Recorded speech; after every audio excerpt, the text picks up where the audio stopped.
What we do here is go back.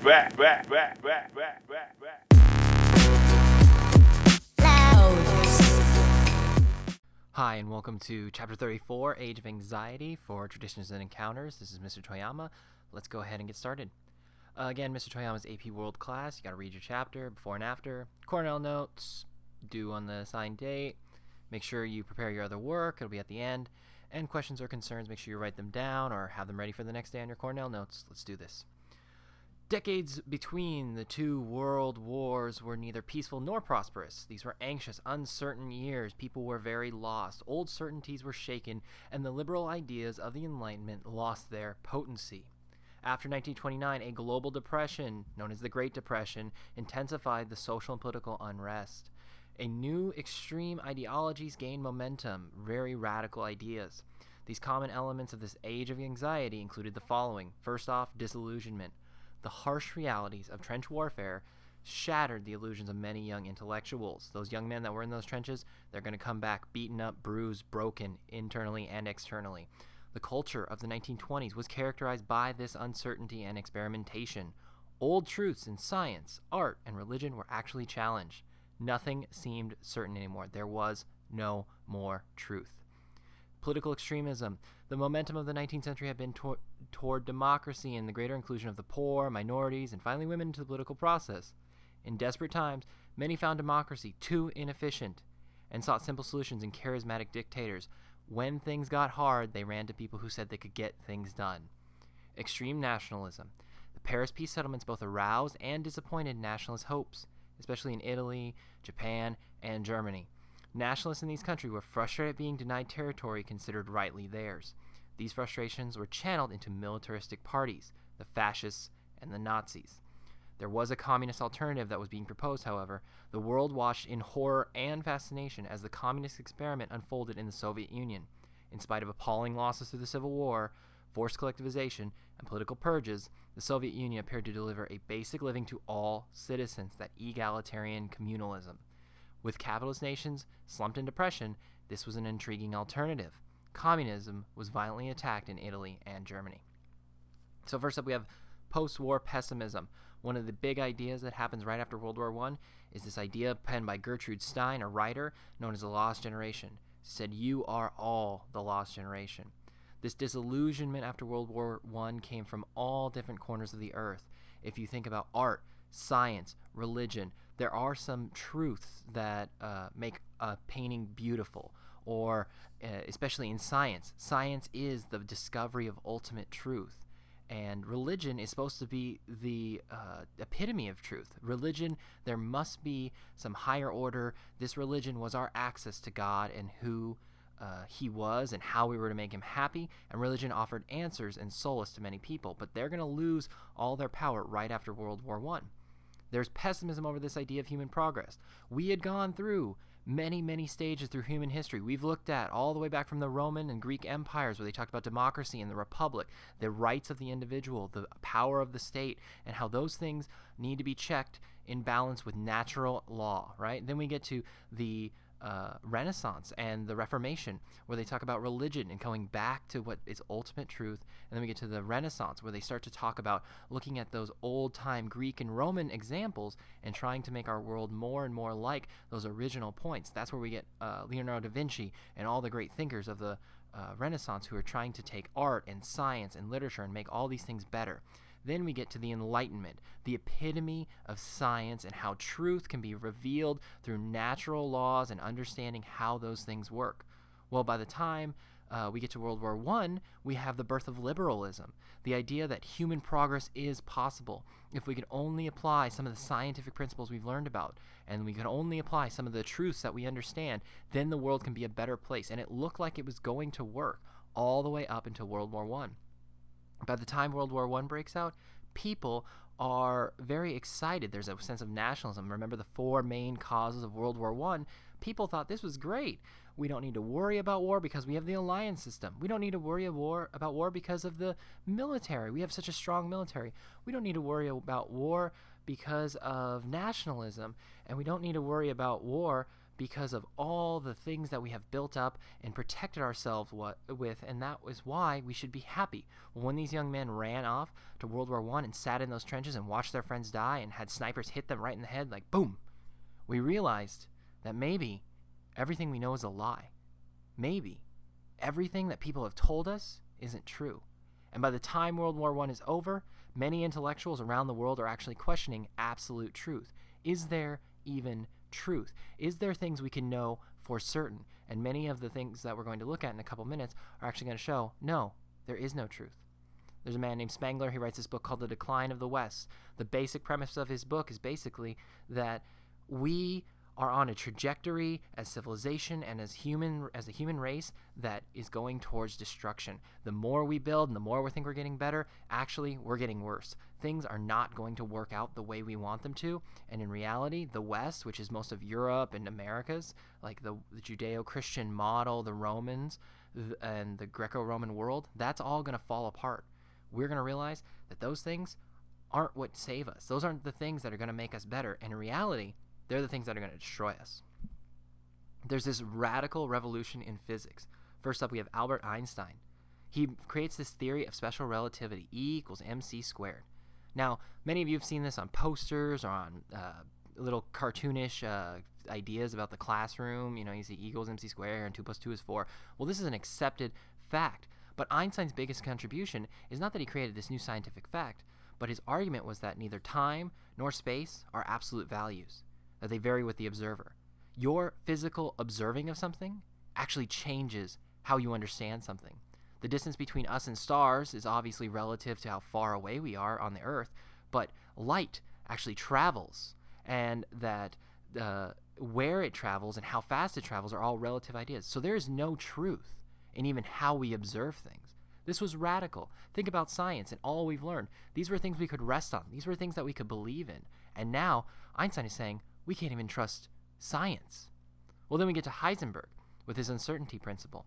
He's a man who started to do experiments to figure out how fast something is going, especially cells and photons and all those like tiny little particles like atoms. But he realized very quickly we couldn't understand how fast something was going and know where it is at the same time, because those are two things that can't be measured equally.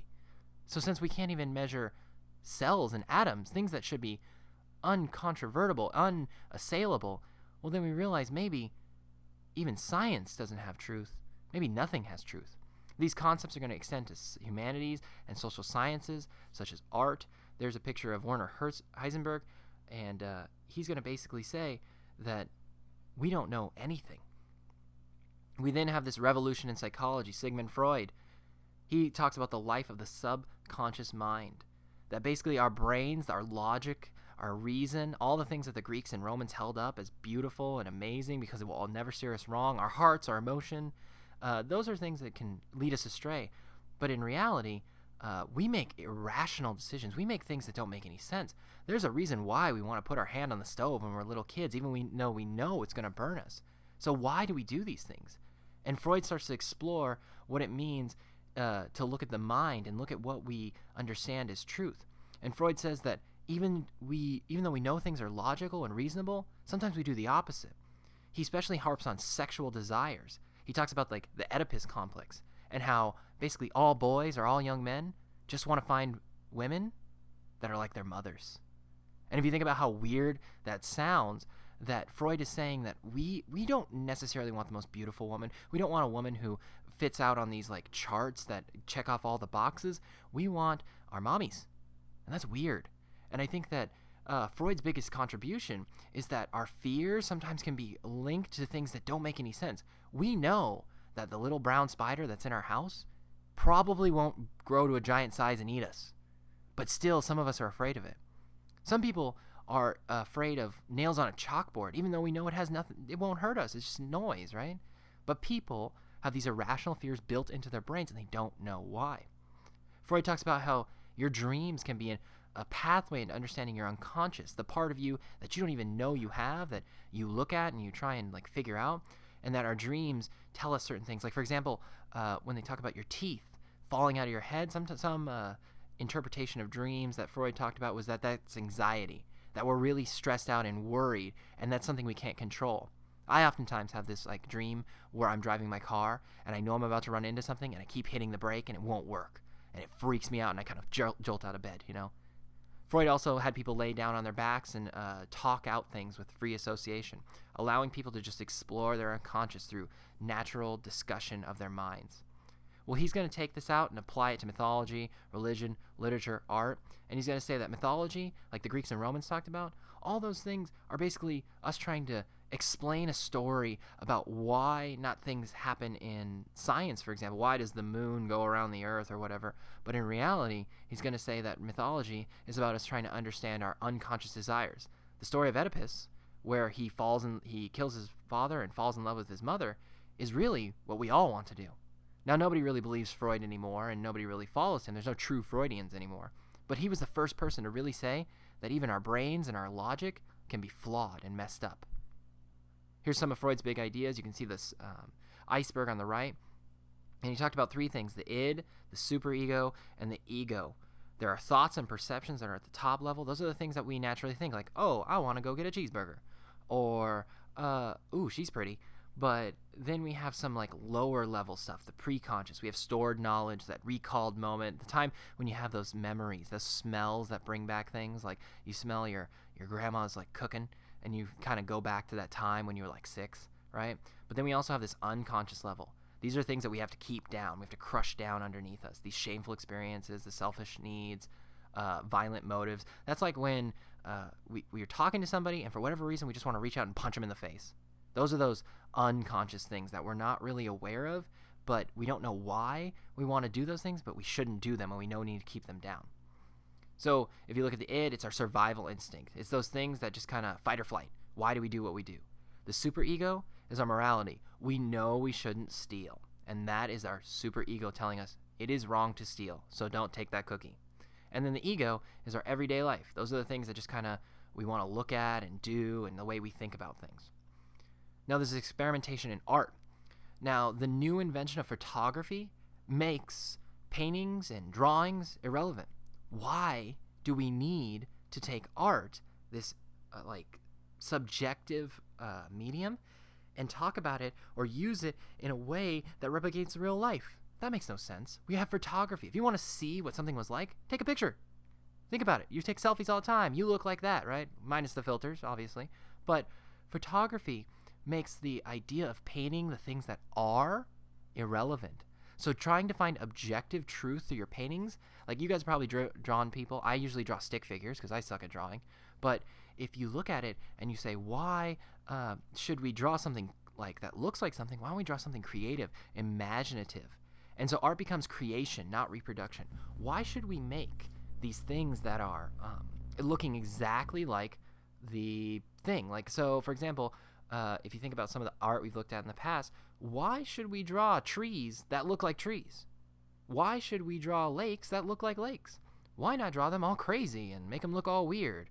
And so what they start to do is they retreat into this thing called abstraction. They just get these abstract like shapes and forms, and they try and draw things more interpretive. And when we talk about objective and subjective understandings of the world, you might have an objective understanding saying, like, for example, stealing is wrong. That's objectively wrong. If you go throughout all of human culture, many people would say if you have something that's not yours and you took it without telling that person, that's wrong. But subjective is things that you see. So when we look at a painting, sometimes people say, oh, that's a beautiful painting, and another person right next to you might be like, that's garbage. That thing looks like crap. And so they retreat through art into this abstraction. Les Fauves by Pablo Picasso is one of the famous paintings of these women. They're 4 like nude figures. But you look at the picture, you can't really tell that they're women and they're naked. They almost look like monsters, these grotesque kind of jutting geometric figures. And it's really hard to understand what he's communicating. But to him, he was communicating something that was very radical, something that only he saw and how he saw it. So it doesn't matter that you don't see the 4 women, maybe, but that he sees the 4 women, and this is how he saw them in his mind's eye, right? He takes this influence from non-Western styles. All the way up until this point, the best art in most people's minds was Western art, the art that represented exactly what it's supposed to look like. If you look at art that we've studied from around the world, those things don't look exactly like the things they're supposed to. Think back to some of the little figurines at Greater Zimbabwe, or think back to some of the art that was taken from Africa. Those things didn't look like an elephant. And the cave paintings that we looked at in the first week, those things didn't look exactly like a bull. They were flat, they were round, they had like no real definition to them.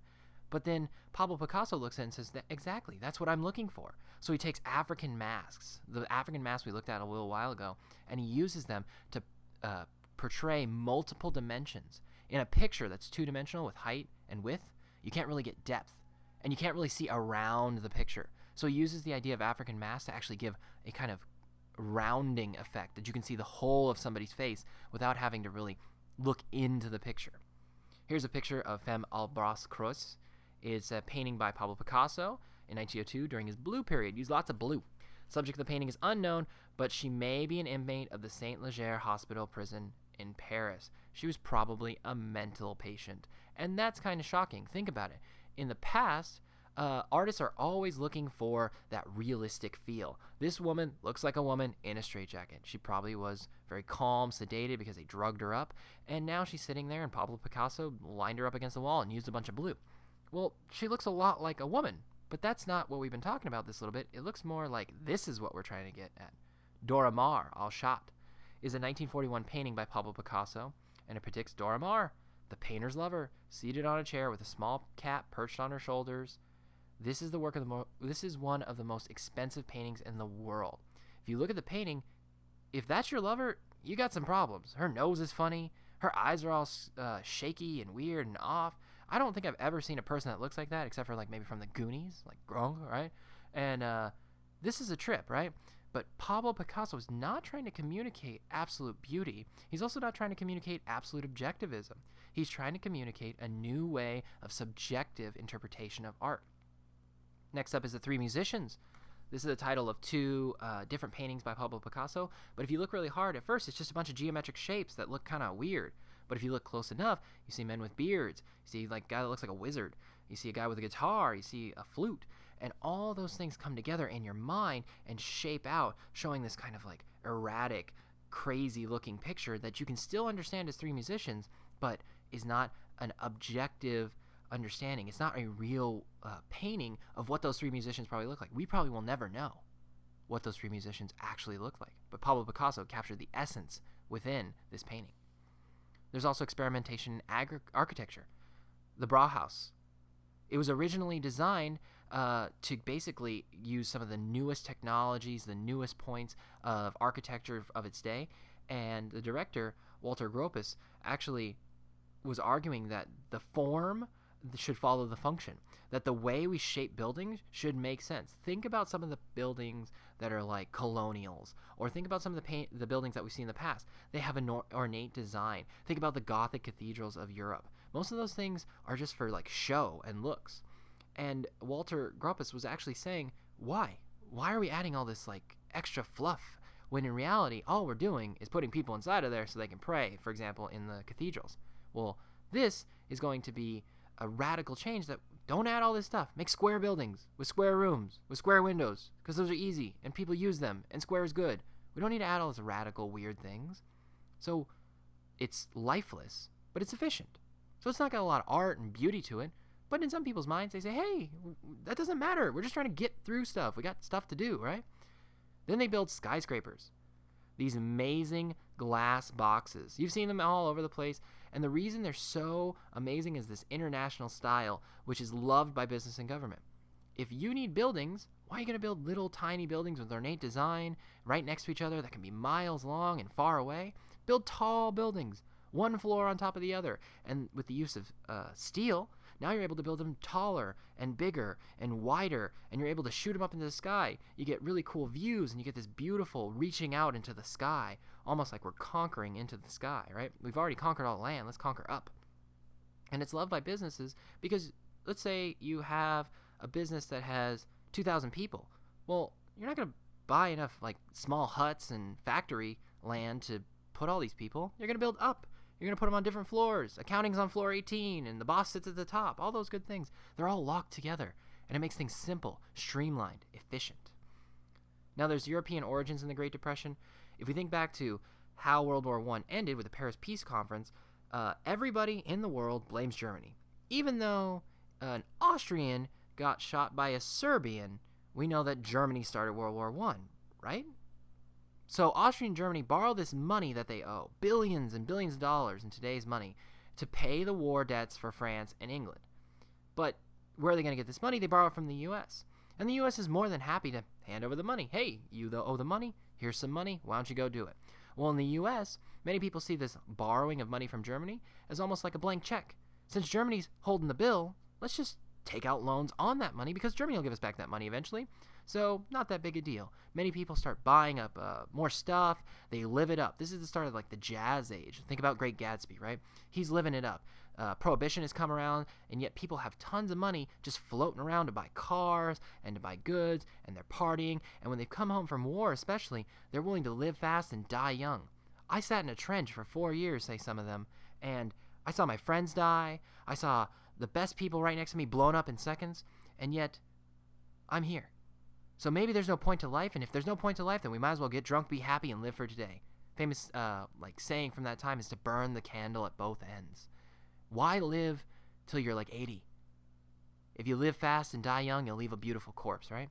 So France and England pay these debts owed to the U.S. for World War I. Uh-oh. Wait. If Germany's borrowing money from the U.S. to pay France and England, and France and England's just giving us back our money, there's nothing really happening there other than somebody just accrued a lot of debt. And since Germany already has this debt, they're screwed because they're just gaining more and more and more debt. Nothing's really getting fixed. This system is dependent on the flow of cash from the U.S. And once the U.S. actually figures all this process out, many of the investors begin to pull out in 1928.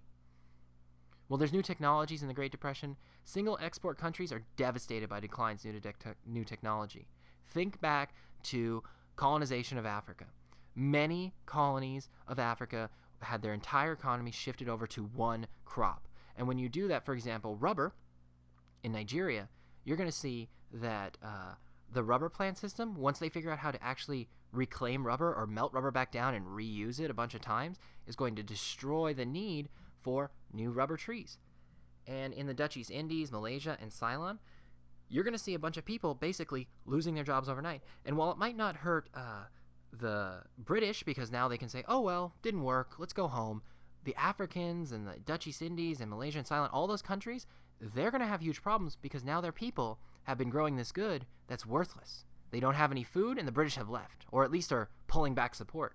So we're going to have a lot of problems in those colonies that were once previously owned by Europeans. Well, then we get this agricultural surplus in the Great Depression. There's overproduction of a specific thing in the 1920s in America, specifically wheat. And the agricultural techniques of the United States, specifically in the Midwest, start to cause problems because we're able to destroy lots of the topsoil and the land that's in the Midwest to plant more farms. But when you destroy some of those like small sitting plants on the ground, it loosens up the topsoil, and that's where all those good sweet nutrients are for plants. And when the winds come as they blow through the Midwest, like Oklahoma where the wind blows swiftly down the plains, when those blow through, people are going to start to see all that sweet topsoil fall away. And that's going to lead to crop losses. But for right now, we have way too much food. People were allowed to grow wheat way too fast. And these strong harvests in 25 and 29, wheat becomes its lowest price in 400 years. And if you know anything about overproduction, think about pennies. Pennies aren't worth a lot because there's a ton of pennies. If you find a lot of pennies, you're not a very rich man. You find a bunch of hundreds maybe, but you find a lot of pennies, not that big a deal.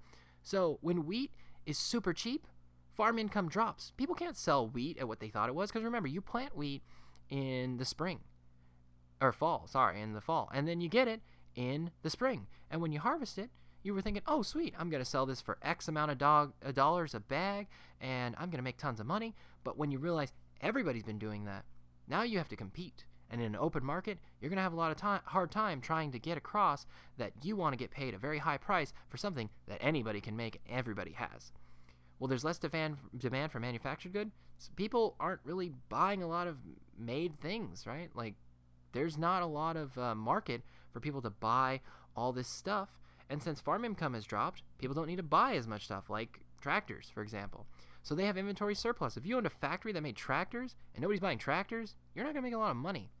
And then the Dust Bowl comes, like I said a little bit earlier. Those little tiny brushes that blow away the topsoil because nobody is able to make money just takes away all the nutrients, and now there's no crops. So we go from a time of way too much wheat to a time where there's not enough wheat. And basically people are going to start to starve, and they're going to have to move. Here's a picture of the Great Dust Bowl. If you look down in there where that little red box just dropped, those are cars. That is a huge wall of dust carrying tons of soil and nutrients. Towns throughout all of the Midwest were devastated by this process, and it was a huge problem because people weren't able to feed themselves. Well, all of this culminates in Black Thursday, October 24th, 1929. Stocks were purchased on margin. Now, the basic way to explain how margin works is this. Let's pretend you guys want to buy Apple stock. Apple stock is awesome. Everybody likes their Apple Watch, right? But you don't have a lot of money. But you know that the stock will go up, or at least you assume the stock is going to go up, so you buy it on margin. So sometimes stock companies will let you buy stocks with interest in loans. So you say, okay, I want to buy $1,000 worth of Apple stock, but I don't have $1,000. So why don't you lend me money, and I'll buy Apple stock, and I'll just pay you interest with the assumption that once Apple stock goes up to, $2,000, I'll sell it back. I'll take the profit, and I'll pay off my debt. Everyone's happy. I lost a little bit on the interest, but oh well, I made a ton of money. Problem, because this whole process with Germany and shifting around the money, and the banks are starting to get destabilized, and then you have the Dust Bowl happen, and nobody has jobs, nobody has food, nobody has money, and now the stock market is plummeting. Nobody knows what's going on. Nobody understands it, and all of a sudden, there's this understanding that maybe there's this slowdown in Europe. Maybe all that stuff of Germany, this like good times we've been thinking, isn't happening. So investors freak out and they sell everything. And with the stock market, when people are trying to sell a good, you have to argue for what price you want. So if those Apple stocks, let's say Apple's $100 a share, right? And everybody's selling their Apple stock at the same time, well, the stock price is going to plummet because you could go to anyone and say, hey, I don't want to give you $100, I want to give you $2. And somebody who's desperate enough will take the $2. This causes a snowball effect. Life savings. People have put all their money, into banks, saving that. And the way banks work is not all the money just sits in the vault. It's used, it's given out through interest and loans, and the bank tries to make money on your money that's sitting in there. Well, if people freak out and run to the banks and say, give me back my money, and as they start giving out the money, they realize, oh crap, we ran out of money. And so people lose their life savings in a moment. Black Thursday happens, and 11 people commit suicides. These are people, famous stories where they go to the top of these brand new, fancy smancy, glass, international-style buildings, i.e. skyscrapers, and they jump the heck off, and they land on the cement below. People are ruined. Their lives are ruined. Everything they had put their hope and faith in, especially the stock markets, is ruined, right? The U.S. economy collapses. There's inventory surplus that's from all this wheat and from all these goods because people don't have jobs. They've lost all their money. So all that stuff, like let's say you just had, a cup factory. You make cups, right? Like cups you drink out of.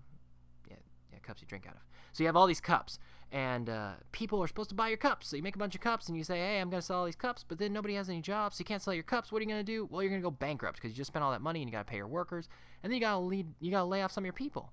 Well, if you're going to lay off some of your people, who's going to have money to buy cups, right? So businesses start to fail. And in 1932, industrial production is at half of 1929 levels. Half. The economy is at half, pretty much. And 44% of U.S. banks run out of money and then go out of business. If you had your money in some bank in the Midwest and they went out of business, well, you're poop out of luck because you're not getting your money from that bank because it's gone. The bank lost all your money.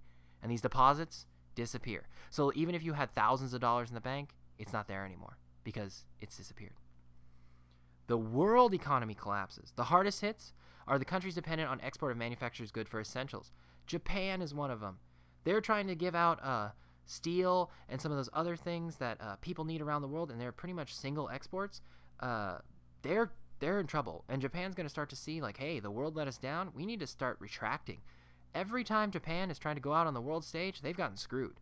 And so they need to say, hey, let's relook at this whole system of working with everybody else. Japan is strong.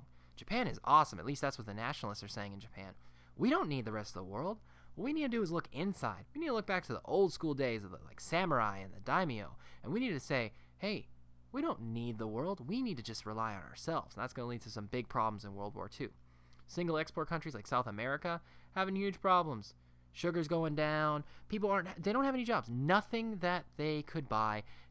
matters because they don't have any money. So if you exported one good, and that good was, sugar, and people don't even have any money to feed themselves normal food, they're not going to buy this luxury item called sugar. So South America, hard hit by this economic depression. Initially, the government in the U.S. tries to increase demand. Well, if people don't have any money, but they still need food, there's some necessities that they need, maybe we can increase demand. Because remember, if you have a lot of a product and people don't have a lot of money, but you're desperate, you'll take anything. So there's a famous example of like pigs, like oink oink pigs, right? Like bacon. And if you, let's say you're a pig farmer, right? You're a pig farmer feeding your pigs. Well, let's say you got $100 a pig back in the day because you chop it up, make bacon and sweet prosciutto and all that stuff, right? Well, if nobody has any money to buy pigs, well, how are you going to make people buy your pigs? Well, you'd lower the price. That's the first thing, right? You say, okay, instead of $100 a pig, sell $50 a pig. Okay, not going to work. $25 a pig. Oh, crap. What about $10 a pig? $10 a pig. $10 for sweet bacon. Come on, guys. But nobody has any money, so that's not helping. This is a problem. So the government has to step in and make this thing called planned scarcity under FDR, the new president of the United States during this time. He's going to say what we need to do is almost counterintuitive, but it makes sense. Kill all the pigs. Yeah, kill all the pigs. So if you're the pig farmer, he's going to come to you and say, hey, the government wants you to slaughter all of your pigs. Okay, cool, and then make bacon, right? No. You just kill all the pigs and dump them in a hole. What? People are starving in these streets. There's soup lines out the doors of churches and community centers. People are unable to even to pay for their family. Their children are starving. And you want me to slaughter pigs and dump them in a hole? Yup. Well, this kind of works. Because this planned scarcity of fruits, vegetables, animals, when they're destroyed, it causes the price to go up. Because there's less of that commodity. If you want bacon now, even though people were driving down the price because they had too much of it, well, you got to pay more because there's not as much bacon in the world because it's in a hole in the middle of Kansas. This is personified very well in Steinbeck's Grapes of Wrath. I remember reading this in high school and thinking, wow, this book is long. But it was a great story about the Okies, this group of the Jode family from Oklahoma, and the Dust Bowl comes and ruins their crops. The farmers that they can't pay their mortgage. They lose their farm to the banks, and the bank comes in and takes away their farm, and they have to start heading towards California, where California doesn't have this topsoil Dust Bowl problem. But when they get there, they face discrimination, and basically Steinbeck is saying at the end of the book, look, we can't rely on anyone. We're screwed. The only people we can trust in is ourselves. Humans. Religion can't help us. God isn't up there maybe. And everything we've held true doesn't matter. The new U.S. strategies that kind of start to happen is laissez-faire. Laissez-faire means like hands-off approach. Many of the economists of the day were saying, oh, the stock market crash? Good, right? Like, why is that good? Because in a market, sometimes things need to fail. For example, the reason Apple is so successful is because there's not like a billion apples, the Apple stock company.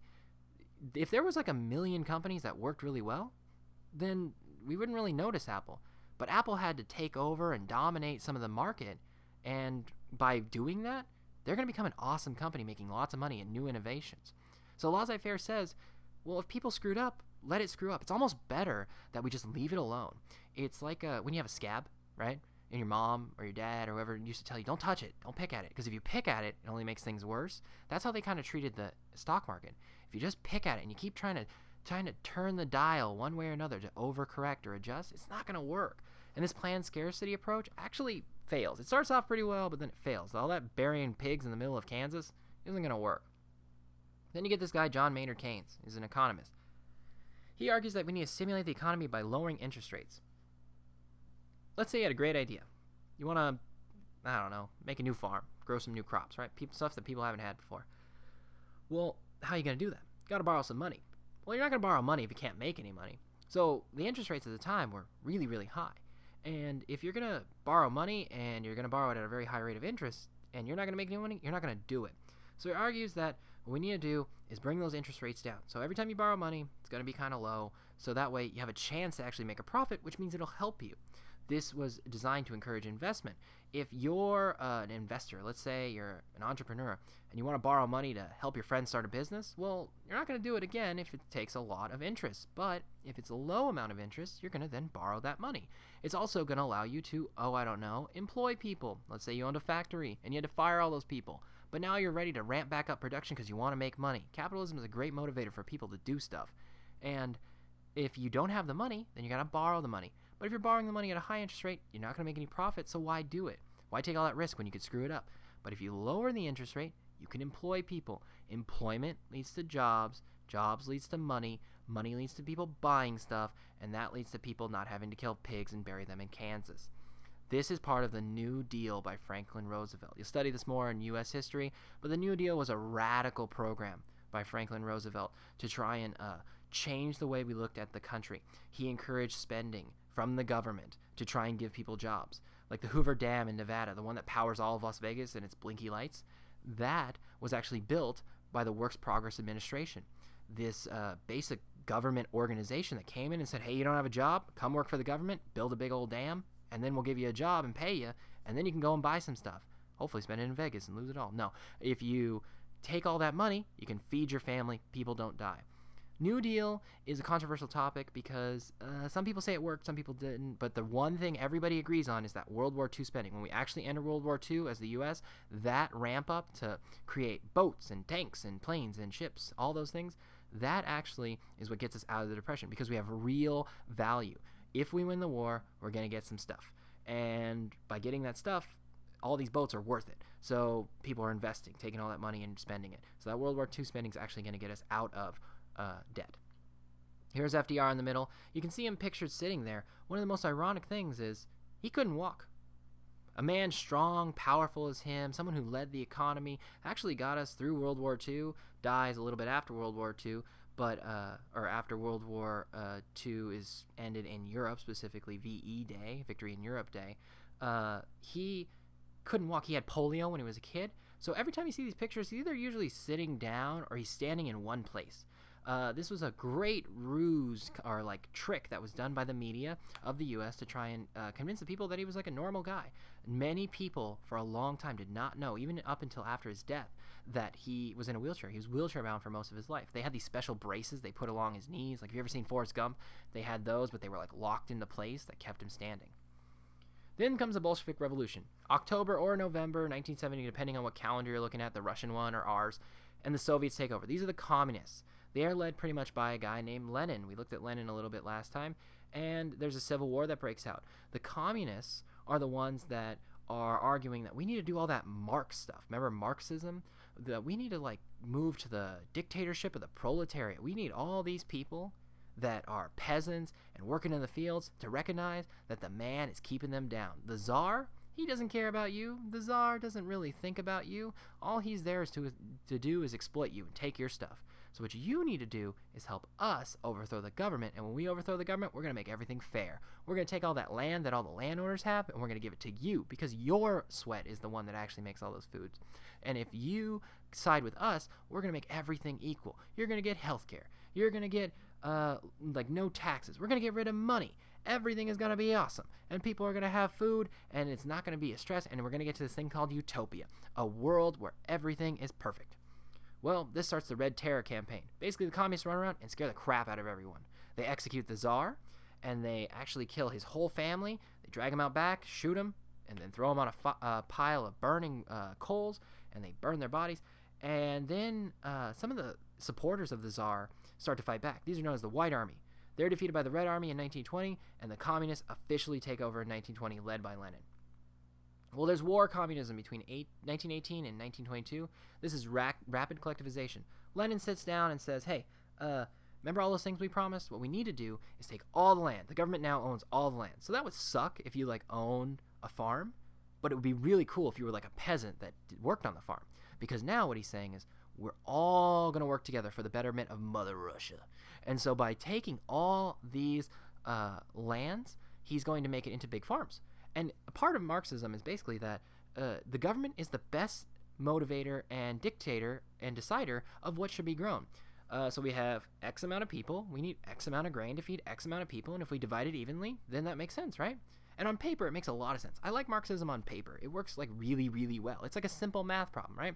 Got like 100 people, got 100 apples, easy peasy, right? Problem is, real life's not like that. And people oftentimes are really selfish. You tell people they're all going to be equal, they're going to find ways to not be equal. They're always going to be that guy that when you wear a uniform, like imagine if our school had uniforms, there's always going to be that one guy that has to wear the nicer kicks. Or you're going to have that one girl who always has to put that extra stuff in her hair, right? No one can really be equal. There's always going to be somebody trying to be better than the other. These confiscations happen very quickly. You owned your land? Too bad. It's owned by the government now. Massively unpopular. People don't like this because, number one, it doesn't work very well. And number two, if you were a landowner and you realize that your land just got taken and you don't get anything for it and you're supposed to be equal now, well, why?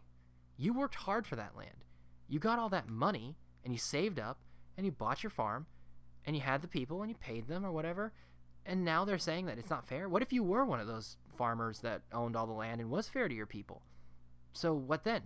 Lenin then backtracks in 1921 saying, whoops, and then they gets the new economic policy during the war. He's going to say that, maybe partial privatization of the economy will work. We don't need to do full-blown communism yet because there's supposed to be this transitional process. Marx argued that at the beginning, there was bartering and trading. Remember hunter-gatherers? I got a rabbit, you got some meat, let's trade the rabbit for some meat, and then everyone's happy, right? And then we had to make capitalism. We had to make some sort of good system that didn't rely on living things or trade. So we had to make money. And Marx would argue that that's kind of like basic. It's kind of plain, and it doesn't work right, remember, because it exploits people, especially the proletariats. And then it's got to go to socialism, where the government kind of steps in and says, okay, privatization's good, but there needs to still be government to oversee that people are getting a fair shake. And then you go to communism. Well, Lenin says, hey, maybe we went too fast, so let's go back. Let's do the NEP, and let's privatize the economy. Let's get back some of the land. Let's let people own some stuff and have some money still, and that might work out. Well, it temporarily restored the market economy, and some private enterprise, some private businesses still worked. Because remember, under true communism, there is no private business. Everything that's made is made by the government, for the government, to be distributed by the government. And by doing this, this allowed peasants to sell surplus goods at free market prices. You grow potatoes, you got extra potatoes, take it to the market, you sell those potatoes, now you got some money. Well, it works pretty well because capitalism works really well when you let people do it. And the process of electrification happens. People get electricity. This is cool because remember, up until this time, all the way until like the 20th century, Russia was full of peasants. And peasants aren't really known for being like super cutting edge. They missed the Industrial Revolution in Russia pretty much. And this electrification process is a life changer, right? They're able to make machines. That Industrial Revolution that happened all the way back in like Britain with like those little kids that were dying of like coal smoke. Yeah, that just came to Russia around 1918, 1922, somewhere in there, right around World War I. There's establishment of technical schools. If you're going to have these new fancy industrial things, you're going to need technical schools, like, electricians. And by having electricians, you're going to be able to take care of your economy. And as part of the long-term plan of the Marxist government and the communist government is that you want these people to work for the government to provide for people. So if you were an electrician for the government, you just go to people's houses and fix their electricity, and then you don't get paid, but the government takes care of you.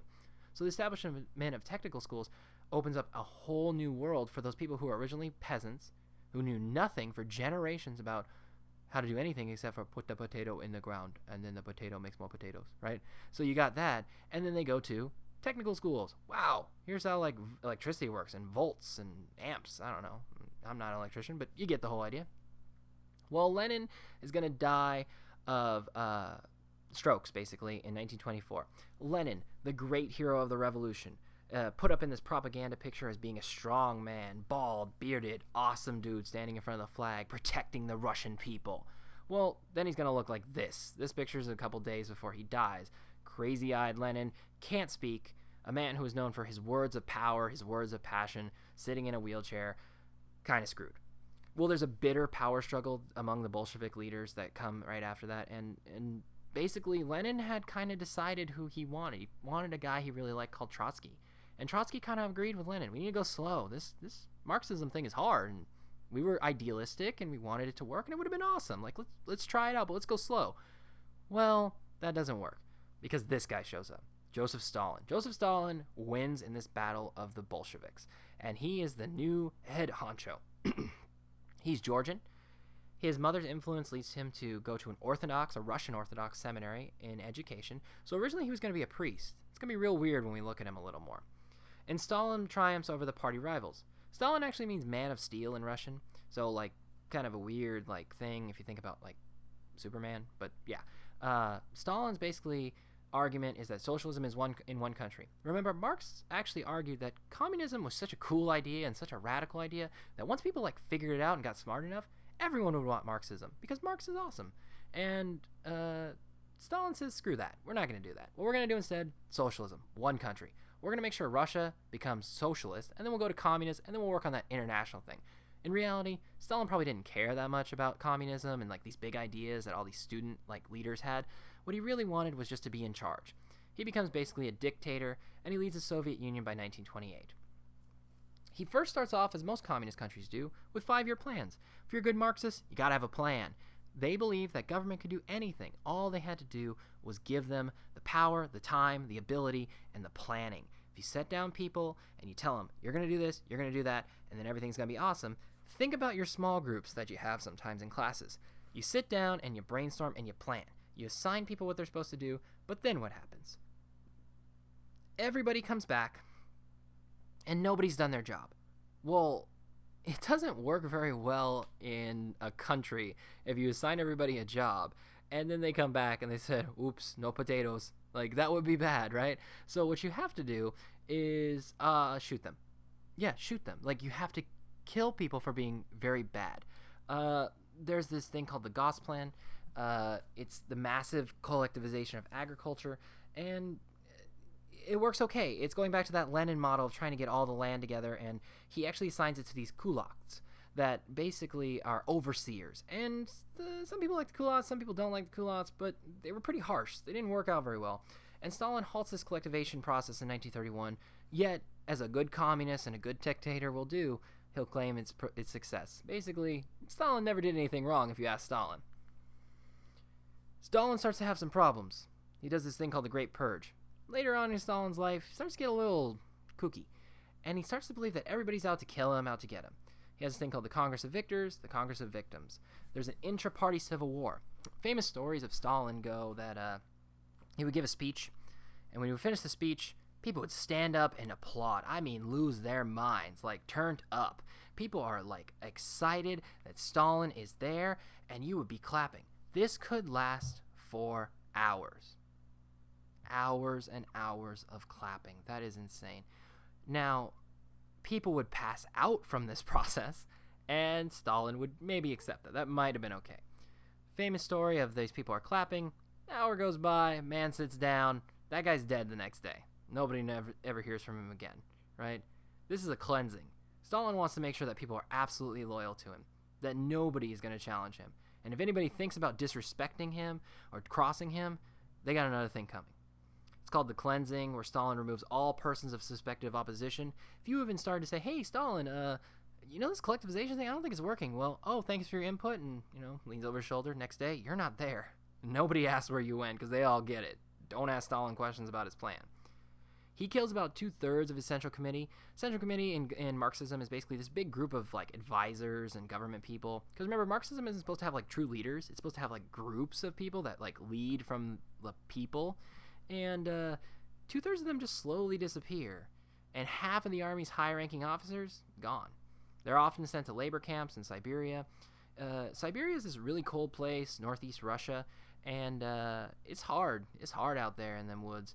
And the idea with these labor camps wasn't like, hey, we got to do stuff. It was like, here's a hammer and a rock and hope you die in a couple months because this is going to suck until you're dead. And that's what they were planning on doing, is leaving you there till you died. Then we get back to Italy, back to Europe. We're done with Russia for a little bit. And we get to the growth of European fascism. It's from fascis, the Roman symbol of authority. There it is on the right. It's these little axe surrounded by wooden rods. This was what the Romans had on a lot of things. If you look back at some of our Roman pictures, you're going to see them in the background. Basically, it's like war and uniting together and yada, yada, yada. But this idea is very powerful. The symbol is powerful, especially in Italy, where there's a man named Benito Mussolini, that guy right there. It's going to actually influence Europe, Asia, Latin America. People are going to buy into this fascism idea, and it's going to be pretty smart. Fascism has some common elements, and here's about 7 of them that make the most sense. Number 1, there's primacy of the state over the individual. The number 1 goal of fascism is that the government's the best and most important thing you got to protect. The individual rights that you think you have, well, they don't really matter that much because you don't really matter that much. The government's success is important. Devotion to a strong leader. In fascism, they believe that the leader was the most important of all of us, that he had the best plans, and that's why he's the leader. He worked hard, and he struggled, and he beat everybody else to a pulp in politics or physically, and that's why he got to be a leader. And by him being strong and us supporting him, our country's going to be strong and supporting him. He's going to do whatever it takes because he's down for us. A famous kind of example I always use is like California. If we had a California fascist, well, our leader wouldn't really care about our rights, but he would care about California. He would do what's best for California. And not only would do best for California, he would pretty much eschew everyone else. So if Arizona starts talking mess, well, then he's going to defend California, and we're going to support him as he defends us against, Arizona. They're ethnocentric. They believe in an ethnic identity, that all of the country or the group of people have a special identity. If you think about America, America's not really ethnocentric because we don't really have an American identity. I mean, we have like people who eat tacos and pad thai and kebabs and everything, and that's not really like American. It's kind of a blend of all cultures. But if you think about cultures from around the world, like Italy, for example, there's an identity. They believe that they come from like Romans, like Julius Caesar, Octavian, and all those guys, and that for a while there, they ruled the whole frickin' world. And by doing that, they're pretty awesome in their minds. So by being ethnocentric, they believe that the best thing is taking care of their country. And the best way to take care of their country is take care of their people, the original people, no outsiders, right? They're militaristic. This kind of connects to this idea of social Darwinism, that society and the world itself is basically just a result of natural process, that Darwin's ideas of evolution and natural selection can be applied to humanity, and that the best, strongest groups are the ones that have the biggest, baddest army. If you want something, take it. Isn't that what happens in the animal world? If you're like a lion and you see a deer and the deer can't outrun you, well, guess what? You're a better lion than a deer is a deer because you eat him. And they thought that this militarism actually led them to being stronger, and if other countries wanted to stop them, well, then try. But if you have a better army, then that was just natural selection taking place. They were virulently anti-communist. Communism argues that you have individual rights, sort of, and that it's about you, that the best thing that the government can do is protect you, the worker, the proletariat, the guy on the bottom. Well, that's not what fascism is talking about. Fascism is saying you don't matter, the government matters. It helps the most people. By helping the most people is by protecting the government. And communists are kind of almost the exact opposite of it. Plus, communists are really about internationalism, right? Marx argued that workers of the world unite, come together. The only thing you have to lose is your chains, from the Communist Manifesto. Well, that's not what fascists are saying. They're saying that the individual is kind of subservient to the state, and that this ethnocentric, or this one country, or this one group of people is more important than every other group of people. And if you don't like it, too bad, because we're stronger, and that's natural selection. They're also chauvinistic. Guys, men, boys, they're better. They're just naturally better than women. They're stronger. In that natural selection process, the males are bigger, badder, and have more muscle mass than the women, making them better of the species. And, that's not what we really look at today. We see people as well-rounded and balanced, but for the fascists, they said, hey, for men, that's it. They were very xenophobic as well. They distrusted outsiders, not wanting to welcome outsiders. Fascism is all about keeping your group small and your group tight, and making sure that those that are with you, and those who aren't with you, they know they're not with you, and you make it very clear. Fascism in Italy. There's a poor showing of World War I in Italian government. Italy starts out at the beginning on the side of Germany and Austria, Hungary, and switches sides about halfway near the end of the war. By doing that, most of the allies are saying, hey, wait, hold up. We can't give you all this land at this Paris Peace Conference we're working on. You guys are like kind of weird. You changed sides and you kind of showed up once we were already winning. So the public is disappointed with weak territorial gains. Italy's thinking, hey, we should have got more of Africa. We probably should have gotten a little more of like the original Carthage that we were looking at, because they think all the way back to the Romans again. And so there starts this economic and social turmoil. The stock market doesn't help. The post-war economic depression, the small-scale one that happens in Europe, not helping as well. Mussolini shows up, though, and he's a former newspaper editor, and he has electoral success in 1921. Kind of gets elected to parliament. He then stages this thing called a March on Rome. Basically, remember natural selection, if you're the strongest, just take the power. So he takes a bunch of his friends, who are known as the Black Shirts, and he says, let's go, guys. Let's get on our stuff, and let's go march on Rome, and let's demand that the king, Emmanuel III, give him the office of prime minister. That's weird, right? That's like not how you do that in like a democracy, but that doesn't matter, because what's more important is Mussolini says, well, I'm here, you better give it to me, and look at all the people behind me. You don't want to start some trouble, you don't want to start some mess, well, then you might want to give me what I want. Emmanuel III says, sure, okie dokie, please don't like get rid of me. And so he gets to be the king, but Mussolini becomes the leader, or Il Duce, in 1926. Here's a picture of Mussolini in the middle with his Black Shirts and their march on Rome. If you look at the Black Shirts, these are people from World War I. People that were well-decorated soldiers that felt like, hey, our leaders didn't fight hard enough for us. Our leaders should have been in that Paris Peace Conference pounding their fists on the table saying, hey, where's all our territory? Where's all our stuff? And Mussolini was a really gifted speaker. He could rile the people up. Then we get to Germany.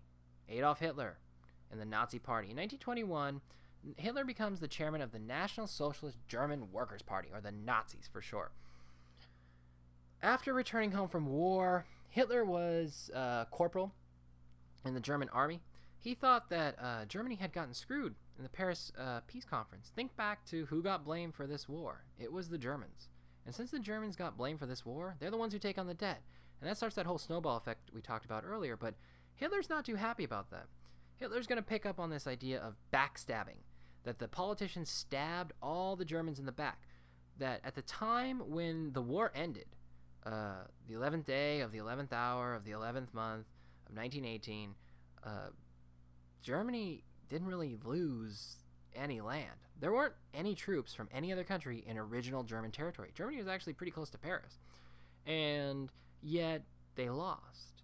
So Hitler's going to say, what happened? We strong, awesome Germans aren't really getting our fair shake. Something went wrong. He couldn't believe it. So Hitler comes home and he starts hooking up and looking around with some of these groups and finally hones in on this one called the National Socialist German Workers' Party. They're nationalists. They believe that Germany should be for the Germans, and Hitler kind of redefines their ideology to being more of a fascist Mussolini-type ideology. Hitler then has this thing called the Beer Hall Putsch. He attempts to overthrow the government in 1923, and he's arrested. He takes this time during the trial that he has to just give a bunch of speeches. People are in love with Hitler at this point. Hitler is saying all the right things. Yes, our politicians screwed us. Yes, we should have won the war. And you know who's to blame? The Jews. Yeah, that's like a left turn there, right? The Jews. There was a very strong anti-Semitic or anti-Jewish feeling throughout all of Europe, all the way since pretty much the diaspora, year 70 AD CE, right? Hitler's saying that the Jews have always been the enemy of mankind, and mostly they're the enemy of the Germans. This is all going to be wrapped up in his autobiography, Mein Kampf. It's hugely popular. Hitler's writing about how his life, the typical German life, everything you want to hear, right? If you think about what makes an American, you would say someone who works hard, takes care of their family, pays their taxes, right? Hitler's saying, I'm a true German. I fought for my country. I got an Iron Cross. I was a hero. And what happened? My politicians screwed me. What happened? All the other European countries screwed me. And then what happened? The Jews, with all their banks and their money, they screwed me. And so what we need to do is get rid of those Jews. Hitler starts to say, get rid of, as in remove, but it's going to quickly become get rid of as in not allowed to live. Hitler capitalizes on this public discontent with post-war era. That war guilt clause we talked about. Hitler's saying, why are we to blame? Some Serbian shot some Austrian and we were backing him up. That's not our problem. You know who's to blame? The Jews. Again, this is Hitler's words. The reparation payments. Hitler's saying, why we got to pay? we didn't start all this, and actually, in my mind, as Hitler was saying, we won that war. So I don't know why they're making us pay when we won. We're going to stop paying that if I get to be in charge. We're not going to pay this debt anymore. There's an inability of major parties to come to consensus. At this time, there's so much like turmoil in German politics that this works out super well. Nobody can really make a consensus to keep the Nazis down, and since Hitler's so popular, people are starting to look at him and saying, hey, this is a man who can get things done. He unites people, he gets people together, and, you know, I might not agree with everything he's saying, but at least he's doing something. Anti-Semitism, like I said before, hugely a part of his ideology. And Hitler's going to argue that the Jews are the blame for everything. It's called scapegoating. You just pick on one person or one group to basically take all the blame, so you don't have to really look at why things fell apart. And Jews have traditionally, since, like I said, the year 70, have been an easy scapegoat for all of Europe to blame. They were blamed for plagues. They were blamed for really weird things like host desecration. The host is this Catholic wafer. You know how you get the little wafer in Catholic Church? Well, in Catholic theology, there's this idea of transubstantiation. And transubstantiation is the idea that in the Mass, as the priest says the blessing, the literal body and the literal blood of Christ enter both the wafer and the wine. And so when you imbibe both those elements, you are actually eating parts of Jesus.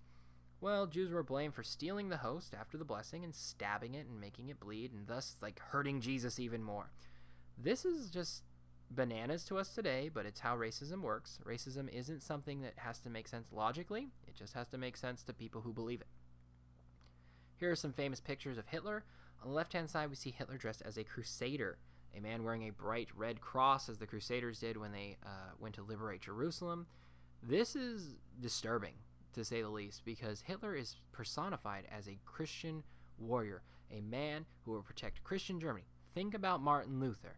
Martin Luther, the man who was arguing about Mother Church and how we need to fix Mother Church, and Hitler is now in this picture shown as someone who will protect all of the world. Remember, Europe is believing that Christianity is the true religion, the ultimate faith, the voice of God spoken through by the prophets and Jesus, blah, blah, blah. And Hitler is dressed like one of the great knights of the crusade. Next to the picture of the crusader is Hitler saluting the Sieg Heil, or Hail to Victory salute, and in the background is a great big cathedral, and in German it says, God with us. Hitler is starting to make the connection that my election, my process, my part of being in this government, in this world, is that God has brought me to this point to save Germany from Jews. That's bananas to me, bananas. And finally, here's another picture of Hitler riding on a horse, looking like a valiant knight from back in medieval times, and he's holding up the swastika banner, his banner of his Nazi party, and it says the standard bearer in German. A standard bearer was somebody who carried the flag before all the armies and led the way, and he was the great general, and everyone was to look for him and remember, when they're losing hope, look at that flag and we can fight harder. They're trying to make Hitler into this mythological figure through these propaganda pieces to try and get people to buy into more and more of Hitler's ideas. Well, later on, after Hitler gets out of jail, the Nazis become the single largest party in parliament. They start to get elected to parliament. Early on, they get about 3 seats. Not a huge part of parliament. But near 1932, Hitler has his Nazi party occupying a majority of the seats in parliament. The way the Weimar Constitution was written, the constitution of the Germany after World War I, they had this complex system of parliament, president, and chancellor. And during an election, Paul von Hindenburg becomes president as opposed to Hitler. And to balance out the president, there was this position called chancellor. It was supposed to be like they had different jobs and authorities, and the president had different jobs and authorities, and this was to create a balance, kind of like how we have in America to try and checks and balances. Well, this weak president, very old man, Paul von Hindenburg, is unable to basically rally the right, which is the nationalists, with the left, and many people see Hitler as a way to keep the left, the communist threat, from boiling over, and Hindenburg appoints Hitler as chancellor. As a part of Hitler becoming chancellor, they suppress the opposition. He immediately moves to have things called the Enabling Act passed. And the Enabling Act is the ability by the chancellor to bring all of the necessary powers of the government under his authority. He arrests people, specifically communists, at whim. There are so many people in prison at this point that the jails can't hold them all. And he is able to suppress civil rights. If you write anything bad about Hitler, his Nazi party, the government, you can be arrested for simply writing some words on a page. He also abrogates constitutional rights. You don't have the right to assemble anymore. If you want to have an assembly, you better get it approved by the government. This is radical from our evolution of understanding of like democracy and the republic and inalienable rights that were guaranteed to us in like the U.S. Constitution as a result of the Enlightenment.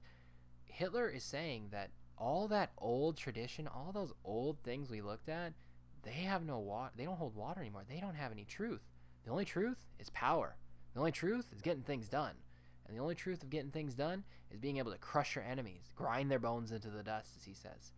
This makes the Nazis the sole legal party. You want to be in government? You want to be part of the party and of working on helping Germans? You got to be a Nazi. So you know how we have Democrats, Republicans? That wouldn't be the case. There would be Nazis. You want to be in the government, you better be a Nazi. And everyone wears swastikas, everyone has flags, everyone says Heil Hitler and raises their right hand. And as a process of this, Hitler destroys trade unions. Trade unions always have traditionally been a part of communism. By unionizing the workers, you get better wages, better work, and you get rid of the bosses one day. That's the hope. But in fascism, you need to keep people working. The government is the main goal and the main part of the world that we need to protect. By destroying trade unions, you don't worry about strikes. He also purges your judiciary, which are judges, and civil service of perceived enemies. Anyone who is Jewish, anybody who is communist, anybody who is gypsy, Jehovah's Witness, African from African countries, which there weren't a lot of, anybody who was seen as undesirable, he starts to fire them. If you were a teacher, fired. Professor, fired. Anybody who disagrees with Hitler and his Nazi party, fired. And even worse, sometimes they were sent to concentration camps or internment camps, places of holding, basically giant outdoor prisons that you didn't have to be charged for a crime to stay in. This is an interesting picture because it's a 1939 rally in Madison Square Garden in New York City for the Nazi Party in America. You can see George Washington in the background, and there are swastikas on the banners beside him.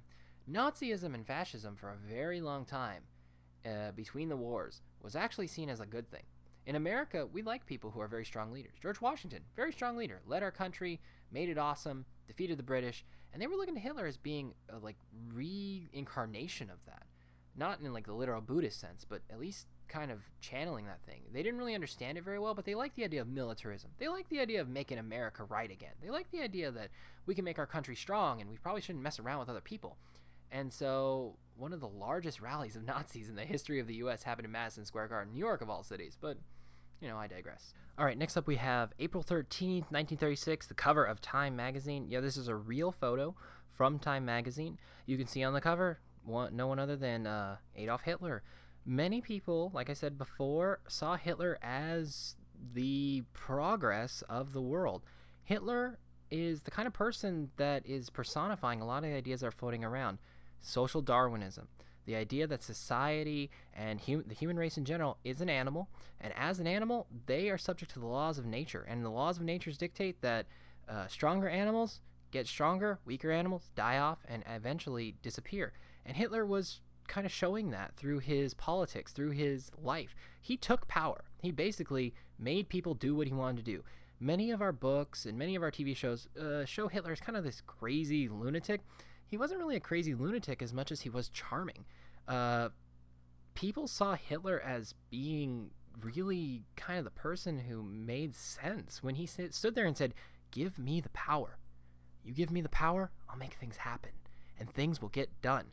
And his swagger and his boisterousness that he did when he would speak showed off to people that this was a man who was demanding that you pay attention to him, a man who knew what he wanted and could get things done. Politicians are always trying to hem and haw and I don't know, maybe we could do this, maybe we could do that. But Hitler was saying, I can do this. Here's what we're going to do. Here's my plan. I got it. Let's do this. Let's roll. And people saw that as a good thing. Time magazine eventually will resend this cover and say, hey, that was a bad move, not the greatest thing we could have done. But at the time, even around the world and in America especially, people were saying, hey, that's not such a bad thing what he's doing. Next up, we have the racial state. There's this theory of racial superiority that's floating around during this time. There's eugenics. And these ideas are basically that in natural selection and evolution, if we apply them out, there must be races that are superior to other races, such as the Aryans, his group, blue-eyed, blonde-haired people, not blonde-eyed, blue-haired people. That'd be some weird peeps. But he says that those are the perfect people. Those are the ultimate people. Kind of ironic that that's a lot of what the Germans look like, or maybe not ironic, maybe self-fulfilling. But he says that these are the best people. These are the ones who have created everything. Look at Britain, industrialization. Look at Europe, all the awesome things that they've made. And again, this is a reflecting understanding of the world. If you think you're awesome because your culture is awesome because you're part of that culture, that's kind of bad logic. But at least it made sense to a lot of people. If somebody's coming around saying that you're awesome because you're part of that group, you're like, yeah, I'm awesome. Yeah, you're right. That makes a lot of sense. So this racial superiority shows up in Europe, and people are taking notice of it because it's saying all the things they want to hear. They then argue that there's racial purity. There are ways, they thought, to purify your race. That through the years, as you know, your grandpa married some lady who probably wasn't part of your group or your clan or your whatever, or your great-great-grandpa married off to some, I don't know, clan of something else. You're ruining your bloodlines, is what they were saying. And by bringing them back to what they saw as purity, they were able to clean up some of the bad natural selection that was happening. Now, we know with Darwin, this natural selection he saw as like a natural process that helped them to facilitate survival. When we look back at the finches and Galapagos that Darwin was studying, his argument wasn't that any finch was necessarily better than the other. They were just better adapted or better suited to their natural environment. That the beaks that those birds had evolved with, the longer ones for birds that needed to get deeper down into flowers versus the shorter ones for birds that needed to get like into smaller roots or into like nuts and stuff, that really wasn't an evolutionary process that signified one finch was better than the other. It just signified that they were better adapted to their natural environment. Well, they apply this out through eugenics. Eugenics is self-direction. If we can kind of move people in the right direction through like selection and making certain things happen, we can maybe make people more pure. One of the best ways to make people more pure is not letting them breed and mess up that process that we're trying to aim for. So the next thing that happens is compulsory sterilization of 30,000 Germans. He goes around and tells the government to basically go look for people who have tainted their blood, specifically some Jews and what he saw as the special needs or the mentally disabled, as he called them. Today we know that special needs and things like that are prevalent in a majority of us, that we don't really completely understand how genes mutate. We know they do mutate, but we don't understand always why they mutate. We know, for example, with Down syndrome, they're a misprint or a double print of one of your chromosomes, and that's just part of being people. There's some errors that sometimes happen in the process of building people, and that wasn't something that was built into the blood. It wasn't like a bad print, but Hitler starts to go around and say, hey, if we can just get rid of those people and the people who made those with special needs, then we can purify the race. We can purify the world by getting rid of it. This isn't a unique idea to Europe. In California, where we are, doctors had actually been sterilizing people in prisons for many, many years up until World War II. They would have women who they saw as criminally negligent or criminals that had committed crimes, and they thought, well, if you're a criminal, then you're probably going to teach your kids to be criminals, and maybe it's just like a blood thing. Maybe it's your DNA. That's teaching you to be a criminal. So the best way to fix that, get you to not have any more kids, and that meant forced sterilization. Some of the things they would do is castration or removing of the reproductive glands and organs as a part of males, and for women they would sometimes inject acid into their ovaries to rot out their ovaries. People died from this process. It's an awful, horrible thing that happened in human history, but it was meant to try and clean up some of the bad things that happened in the reproductive process. And it's terrible science to this day. Nobody does it. Nobody believes in this. Any good scientist worth their salt will tell you that this is evil and wrong. They make abortions illegal for healthy Germans. And they say that this removal of these pure Germans from the culture is a societal ill. If you're willing to kill your kid as part of an abortion, then, and you're a good Aryan, then you're not helping the state. Remember that fascism relies on the idea that you are supporting your government, you're supporting the state. And they also started to apply that abortion should be mandatory for the hereditary ill and racial aliens. Gypsies, or Roma people as they're known, were part of that hereditarily ill. People with special needs or families that had special needs children, they were forcibly had their children aborted. And racial aliens, a lot of Jews, a lot of the groups of people that Hitler did not like and he listed out in Mein Kampf, those are the people that are going to have the abortions forced on them by the government. They then enact the T4 program, which is a euthanasia program. It starts off by killing those within mental institutions and those, again, with special needs or those who are part of the group of people we would call handicapped. And this kills about 200,000 people with physical or mental handicaps between 39 and 45. Originally, T4 program was a process where they would take these people with special needs or mentally handicapped people, they'd put them in a room, telling them they're going to take a shower, take off all your clothes, and then they'd have a special truck that was fitted with like an exhaust connection that connected to the building, and they would turn on the car. And if you know anything about like people who have committed suicide with that kind of process, it's not a healthy or safe way to breathe in all those fumes from gas from the back of cars. And they filled up the room, and those people suffocated to death. This was done in an effort to get rid of those that were undesirable. The Nazis were basically creating a factory system.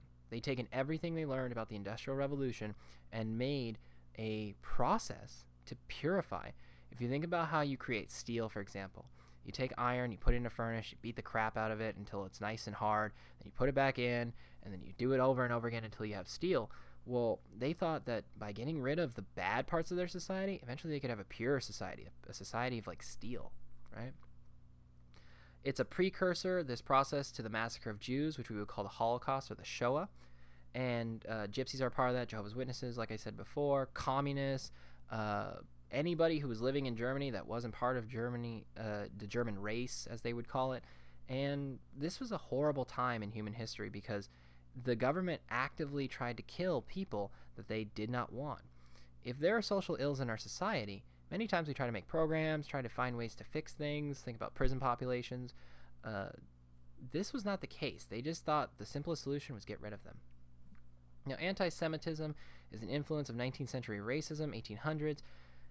Basically, the Jews have been hated in Europe since the time of the death of Jesus. Many people in the understanding of Christianity blamed the Jews for killing Jesus. If you look at the book of Acts in the Bible, it talks about from the famous speech by Peter where he says that you Jews killed Jesus, and many Christians had pointed to this verse and other verses similar in the Bible where it talked about that the Jews have no God and we've given up our rights to participating in the covenant that God had set up with Moses and Abraham, and that by doing that, they were the enemies of the whole human race.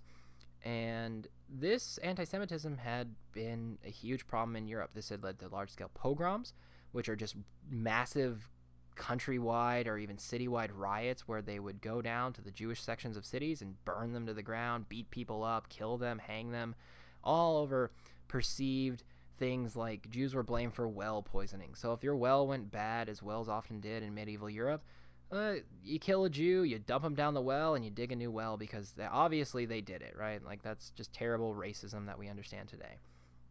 1935, the Nuremberg Laws are passed, and the Nuremberg Laws define Jews on a racial basis. The Nuremberg Laws were designed basically because Hitler's saying, okay, Jews are bad, Jews are they're causing a problem, but what happens if you're a Jew and, like, your grandpa was not a Jew?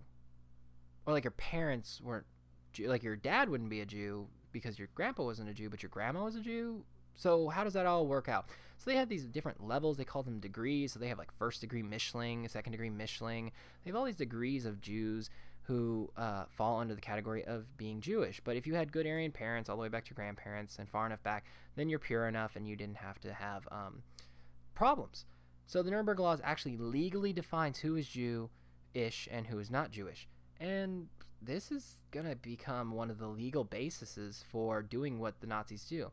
Interestingly enough, the Nazis, when getting criticism from the international community, say, hey, wait, whoa. We're not doing anything weird. We've defined by law who is a Jewish person.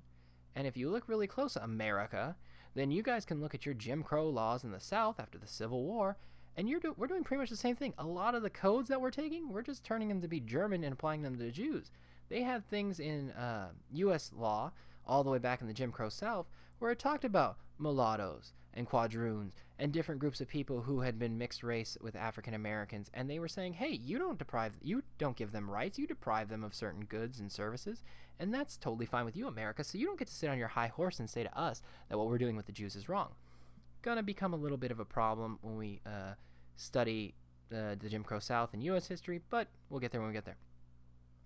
The Nuremberg laws prohibit marriages between Jews and non-Jews. Now that we defined who is a Jew, you can't marry non-Jews because this goes back to the disturbing of the race or the tainting of the race. So Jews can't marry non-Jews.